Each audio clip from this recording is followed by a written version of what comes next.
Like I said, I'm on the move, and then there was some technical difficulties. But like I said, there are just so many things, you guys, that are trying to interrupt this live.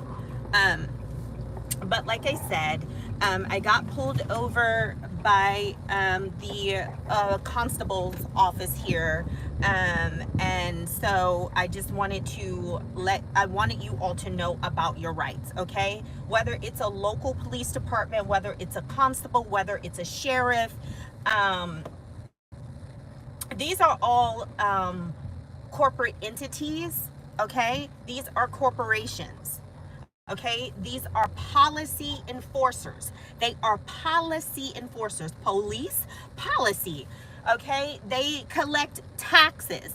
Okay, for the state, whatever the state of, which is also an indication to you that you're dealing with a corporation. So whenever you hear the state of, so the state of Texas, the state of California, the United States of, that is a corporation. Okay, and you are under the republic, which is under common law. You do not want to be under maritime. Okay, so you need to understand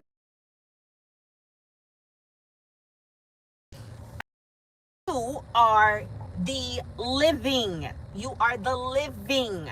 And so a corporation, a corpse, a dead entity or person cannot, according to the Supreme Court, they cannot interact with the living. Okay, and I will post that so that you guys can see that for yourself. All right, so when you are dealing with these policy enforcers, first of all, there should be no fear. There should be absolutely no fear, because you have the power. You stay, just even kill, just stay calm.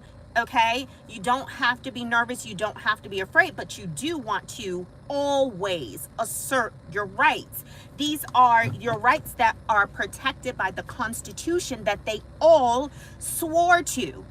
So if they swear, they've sworn to the since, not if, since they have sworn, okay, to uphold the Constitution, and then they do something that is contrary, okay, to that, then they're acting out of dishonor. They shouldn't even be able to, continue to perform the job that they're in, because they are not honoring that oath that they swore to. That's number one.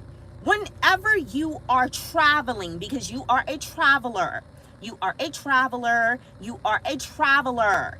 You are not a driver, which means you are not hired by the state of whatever state you may be traveling in, which means that you are not required to have a driver's license. That's for someone who is engaging in commerce. But you have an inalienable right, constitutional right, which is protected by the Fifth Amendment, okay, to travel, and not have that right infringed upon by anyone. Okay, and so the only thing that would allow them, to interrupt your travel would be if you've committed a crime. Okay, if you have committed a crime, and if you have committed a crime, they have to produce the body. So speeding, all of these things, or statutory code, your tail light is out, all these other things that they try to find, saying that you have to have insurance and things of that nature, those are all under statutory law, and it pertains to if you are engaging in commerce. But if you are driving, like for me, my vehicle is registered under a trust. It is registered to the department with the Department of Transportation under my private trust. I have no financial responsibility.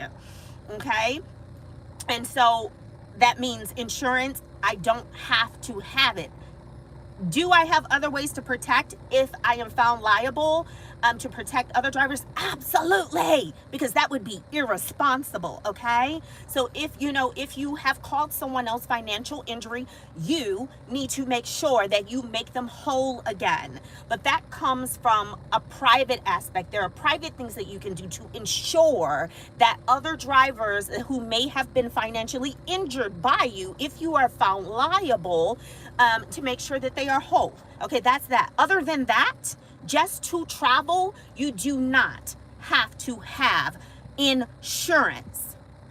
So when they come up to your vehicle, and again, this is how much I let down my window. I don't know if you can see it, but just a little bit, just enough to where, you feel comfortable and safe.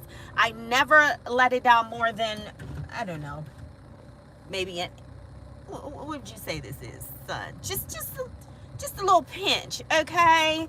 That's about it. That's all that they need. That's number one. So that's what you do. You ask them how you can help them when they approach your vehicle, okay? And again, be articulate, be professional, but you also need to be assertive when your rights are being violated, okay? But that doesn't mean that you need to be belligerent, okay?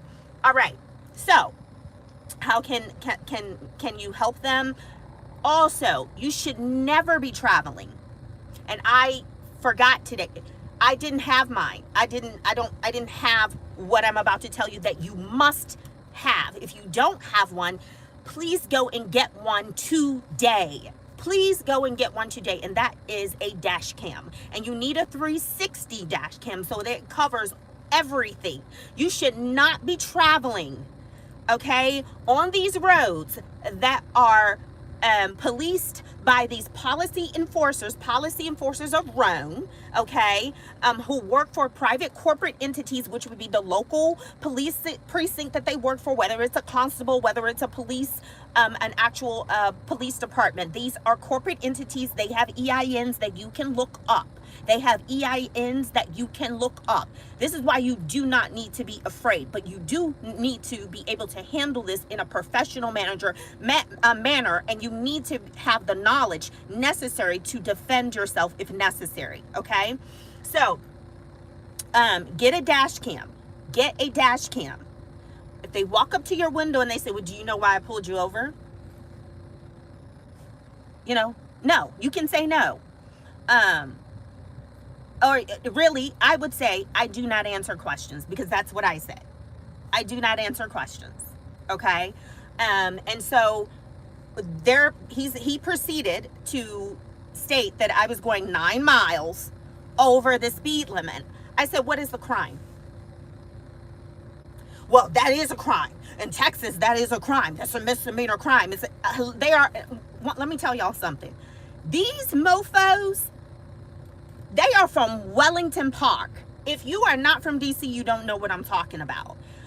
Back in the day, that's slang for liars, okay? Whenever we say that somebody is from Wellington Park in DC, that means that they be welling. They lie.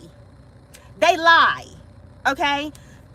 There are only certain circumstances, okay, in Texas where that would be considered a crime. And that is if you're going an excessive speed. 9 miles over the speed limit is not that, okay? That's upwards of going towards 100 miles per hour, things of that nature, okay? Not even applicable here. And he followed me and waited for me to go a bit over the speed limit. He followed me, you guys. This is what they do because they're policy enforcers and they're tax collectors, and they like to collect taxes. That's what they do. Okay, so that's it. So make sure you have your dash cam. When they come up to your window and they ask, do you know why I pulled you over? You say, I don't answer questions. Okay, you let them know. You assert your right. I am a traveler. I am not under any statutory any statutory laws, because just because they are laws doesn't mean that they're lawful. Two different things. Okay, what may be of their law is not necessarily, is not lawful. Those are two different things. Okay, so remembering where I left off. So I don't answer questions. I let you know, you assert your right. You let them know that you are a traveler. You are a traveler, which means that you are not in their jurisdiction, because they are here, okay, only to write infractions against those who are engaging in commerce. You are a traveler. It is protected by the Constitution in which they swore to. So that is not applicable to you because you have not committed a crime, which means that they have no right to continue to detain you once that has been established. Since my vehicle is registered to a private trust, which I kept telling him, you can go onto the Department of Transportation and you can see that I have a private trust registration with the Department of Transportation and I have a DOT number. He did not want to do that. He kept wanting to talk about the state of. That would have showed him that I do not have any financial responsibility, which means insurance. You do not have to have that unless you are engaging in commerce, unless you are engaging in commerce. Okay? Okay. Now, that you continue to assert that. If they're asking you for ID and you have not corrected your status, you know, you can go, I gave, you know, the passport. I shouldn't have, and I would tell you not to, because again, you have not committed a crime. And unless they can prove, they can give you an RAS, a reasonable articulable suspicion of an actual crime in the state that you are in, you are not obligated to present anything to them. The less information you give them, the more that you protect yourself and keep yourself in private, okay? But because things can escalate, again, I just gave my passport. I will not be doing that again unless it's my my passport card that's better, because that shows my status correction. The next thing that you need to do to avoid all of this is get a tax injunction. All you need to do is look up the information. It will be disseminated within your state and all other states, okay, if you do it correctly. So when they pull you over, you will be put on the D&D list, which is do not detain. I am working on that right now. But still, it doesn't mean that you cannot assert your rights. This is a process, so you have to do things as you can do them. You just need to know that you have an inalienable right to travel on these roads. And he said it was a privilege, but it's not. It is a right. And the fact that he doesn't know that is under the Fifth Amendment of this Constitution in which he swore to, that is a shame. And he happened to be a supervisor. The other thing you want on camera, you should be videoing all interactions with these policy enforcers. So initially, again, you want to ask, please state your name and badge number for the record. You want to have them, and before any conversation, state the name and badge number for the record. Why? Well, first of all, you need to be able to identify the officer or officers that you're interacting with. And so since they had like 3 or 4 officers on me, and they had one at the window, my passenger window, I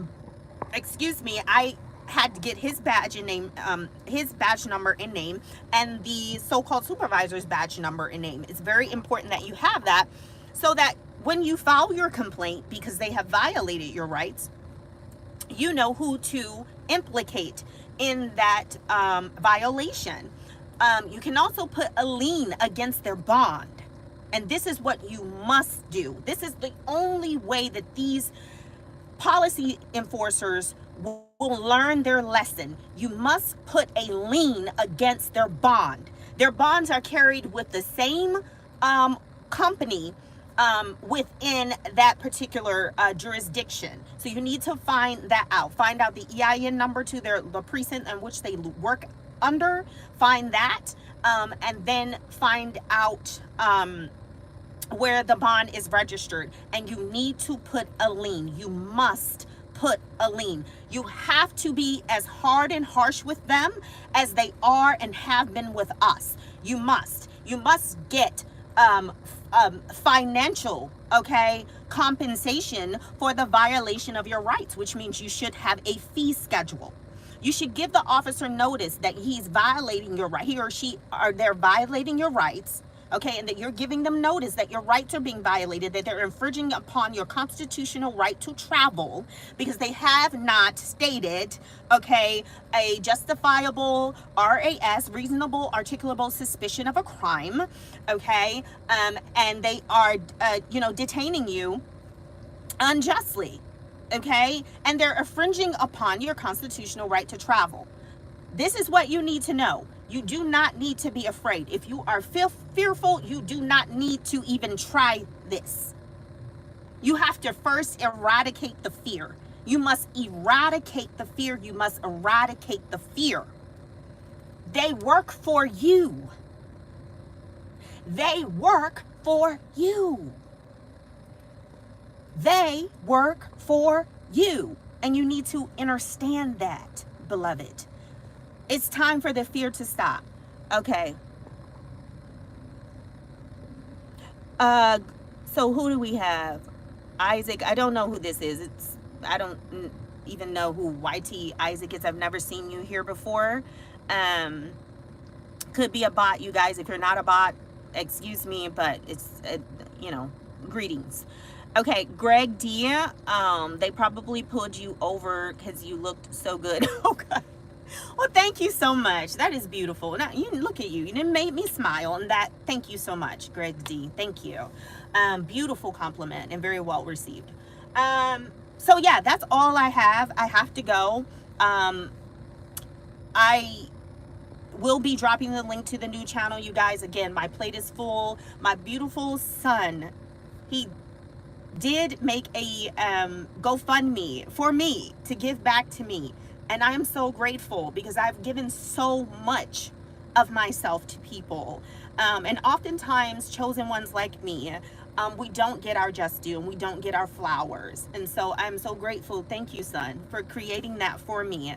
I don't see any donations as of yet. So, you guys are letting me know how you feel about me, all this work that I've done, all the people that I've met with when I was, in Africa and traveling and in Mexico, and people coming to see me and people, emailing me and asking me questions. And I'm just there for you. And I will always be here for my people because I do truly, truly, truly love you. But don't be a taker.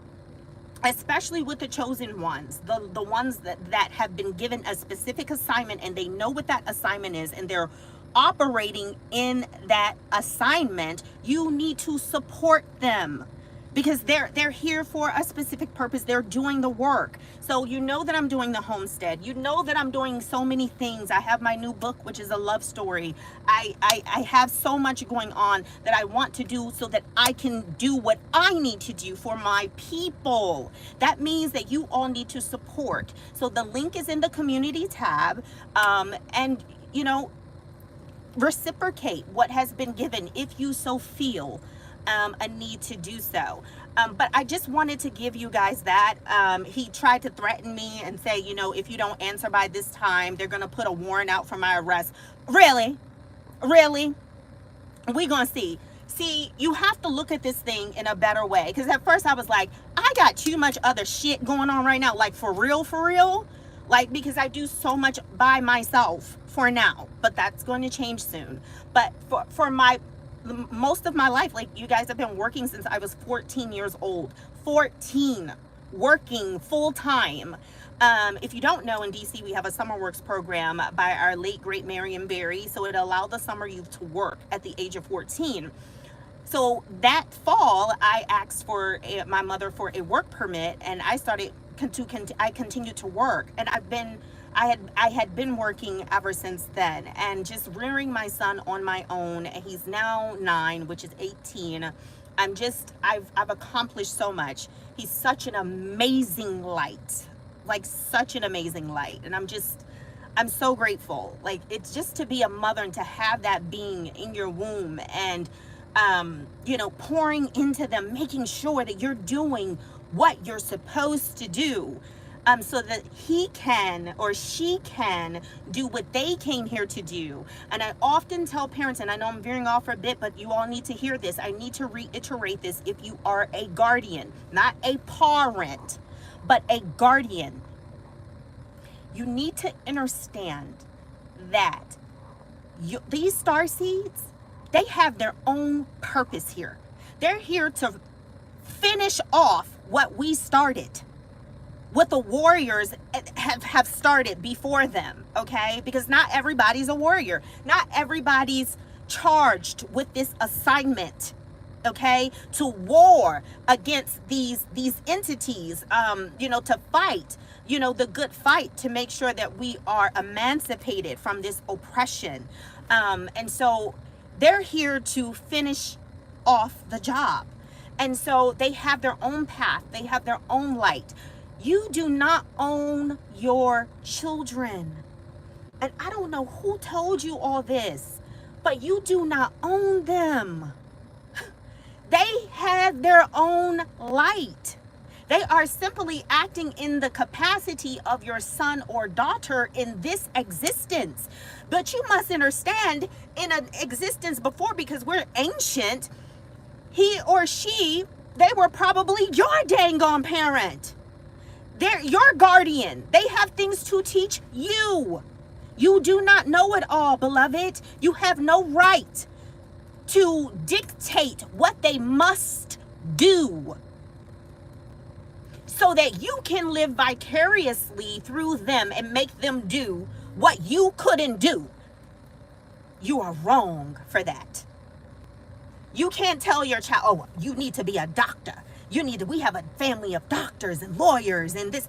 That's not their path. You don't know their path. They have to figure that out on their own. That's a part of their journey.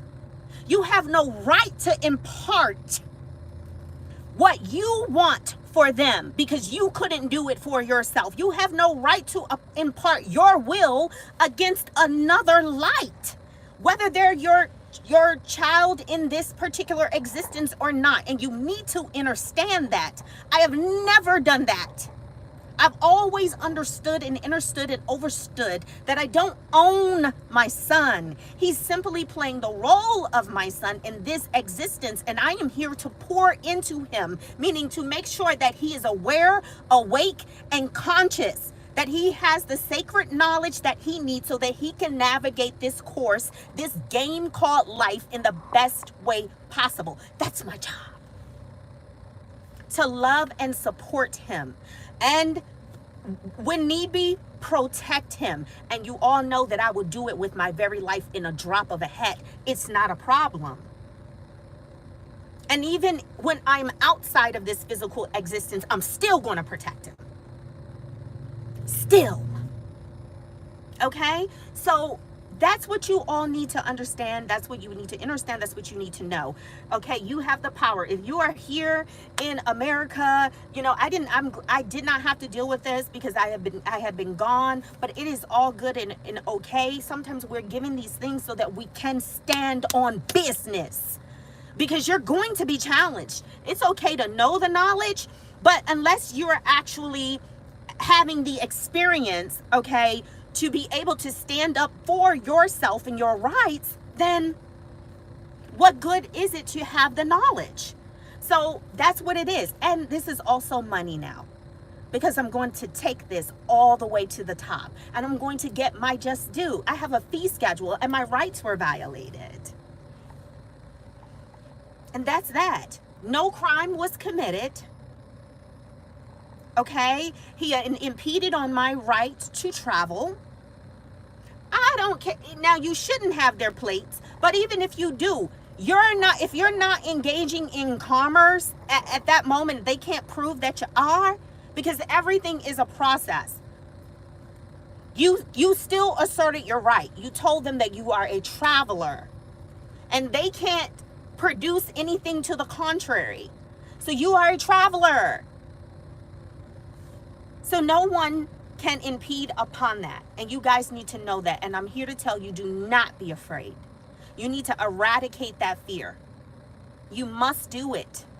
It's only going to continue to hinder you. And trust me, what we have coming, you're not going to make it. I'm sorry. I'm not sorry. You're not going to make it. You cannot be fearful. You have to be as a babe again. And I have gone through that process. I have become as a child again. I had to erase all the indoctrination. Do you know how much it was? And I'm still doing it. But I'm getting there. I am getting there because I want to get to my destination. Okay, self-determination. Our development has been arrested with the indoctrination and the lies. We have been, I mean, the shit that has been done to us, you guys, is freaking diabolical against our minds. Let me see who said, oh, Life Trod. Peace and light. Long time no see. Long time no see. It's so good to see you. Let me know how things are going in Alkebulan. Like, are you still there? Are you still, you know, in Uganda? Let me know, like, how things are going. It's so beautiful to see you. And I trust you're doing so very well. Thank you so much. Thank you so much. But let me know how you're doing. I really do want to know how things have gone in Alkebulan. That's all I have, you guys. Like, I have to go.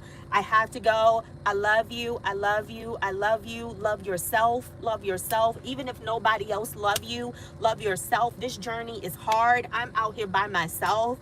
Like, you guys, I've been disowned wrongfully by my mother. I'm not close to my family because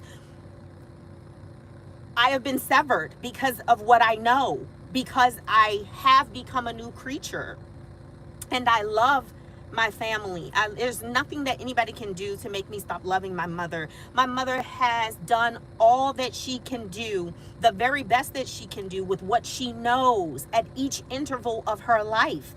And for that, she deserves a standing ovation because she is a part of the reason why I am who I am. So she deserves her flowers and I give them to her. I love her. But when people don't, when they don't understand, and you know, how this system works, when they don't understand, because they just refuse. They just, I think it's because they're like, well, what am I, like, they're gonna be tasked with doing something if they come to the realization and accept that, wow, we've been lied to. Things aren't what they seem to be and what we were told that they are, you know. And this foreign government, because it is not the government for the indigenous people, but this foreign government, it's like they're their parents, they're their mother, they're their father, whatever the news, the media, which they own, tells them that's what they. We saw that, right? We witnessed that during the time of COVID, right? We witnessed that. We witnessed how many were just sheeple.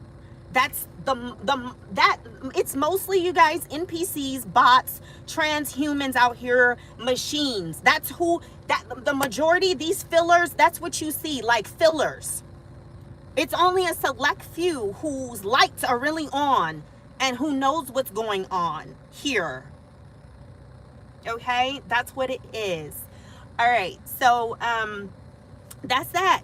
Make sure that you like, share. Make sure that you like and share. Make sure that you like and share. That's free, you guys. Yeah, other than that, that's it. Love you guys.